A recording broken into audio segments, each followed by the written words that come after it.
ও যে কি বলে না বলে তার তো কোনো ঠিক নেই। ও আমাকে বলছে আমি বাবাকে চোর বলেছি, তা আমি তো জানতে চাইলাম যে এটা দেখা, যে বাবাকে চোর বলেছি এটা প্রমাণ করুন। উদয়ন গুহ দুবার হেরেছেন, এবারে হ্যাট্রিক করবেন। তারা দুজন বহুদিন রাজনীতিতে রয়েছেন, তারা এখন প্রবীণ। তাদের বাবারাও একসময় সক্রিয় রাজনীতি করতেন। কথা হচ্ছে যাদের দুজনকে নিয়ে, তাদের মধ্যে একজন উত্তরবঙ্গের উন্নয়ন মন্ত্রী উদয়ন গুহ, অপরজন রাজ্যের বিরোধী দলনেতা শুভেন্দু অধিকারী। উদয়নের বাবা কমল গুহ কিংবা শুভেন্দুর বাবা শিশির অধিকারী এখন আর বিধানসভায় প্রাসঙ্গিক নন। তবে ছেলেদের মুখে বাবাদের নাম, বাবা বিতর্কে ভালোই সরগরম হলো বিধানসভা। চূড়ান্ত বিতর্ক, নজিরবিহীন বাক বিতণ্ডা বিষয় বাবা বিভ্রাট। শুক্রবার বিধানসভায় বাজেট বিতর্কের আলোচনায় বক্তৃতা রাখছিলেন বিজেপি বিধায়ক অশোক লাহিড়ী। কিভাবে ওড়িশা সরকার উন্নয়নমূলক কাজ করছেন সেই উদাহরণই তুলে ধরছিলেন অশোক লাহিড়ী। হঠাৎ সেই সময় মন্ত্রী উদয়ন গুহ বলে ওঠেন, ওরা তো বাঙালিদের মারছে, কিছু বলুন। সেই সময় হই হই করে ওঠেন বিজেপি বিধায়করা। বিজেপি বিধায়কদের হই হট্টগোলের মধ্যেই বাবা প্রসঙ্গ প্রথম তোলেন শুভেন্দুই।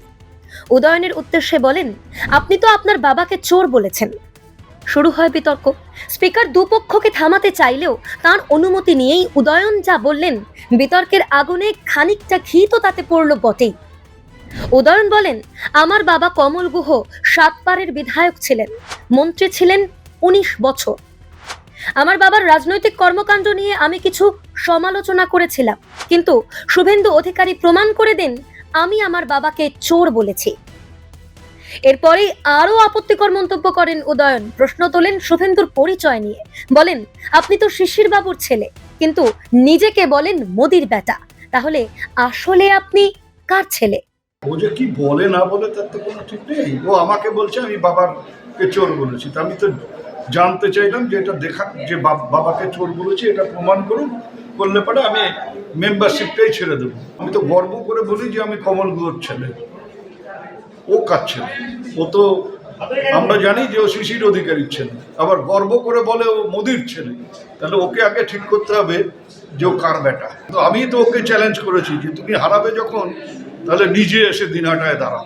যদি ক্ষমতা থাকে নিজে এসে দিনাটায় দাঁড়িয়ে আমাকে হারাও। তৃণমূলের অনেকেই মমতা ব্যানার্জিকে তার মা বলে বলেন, প্রকাশ্যে বলেন। খারাপ কিছু নয় তো, যে কোনো নারী শক্তিকে, বয়স্ক প্রবীণাকে দিদি বা মা বলা খারাপ নয়। আমি সেই অর্থে আমার গুরুদেব, আমার রাজনৈতিক আদর্শ দেশের প্রধানমন্ত্রীকে তার সৈনিক বলতে গেছি। তাকে অপব্যাখ্যা করতে পারেন, এতে কিছু হবে না। উদয়ন গুহ দুবার হেরেছেন, এবারে হ্যাট্রিক করবেন। ভোটের আগে বেলাগাম বাক্যবান, তবে বিধানসভাতেও তা দেখা যাচ্ছে। যেভাবে শুক্রবার বিধানসভায় বাবা বিতর্ক নজির গড়ল, তাতে জোর চর্চা রাজনৈতিক মহলে।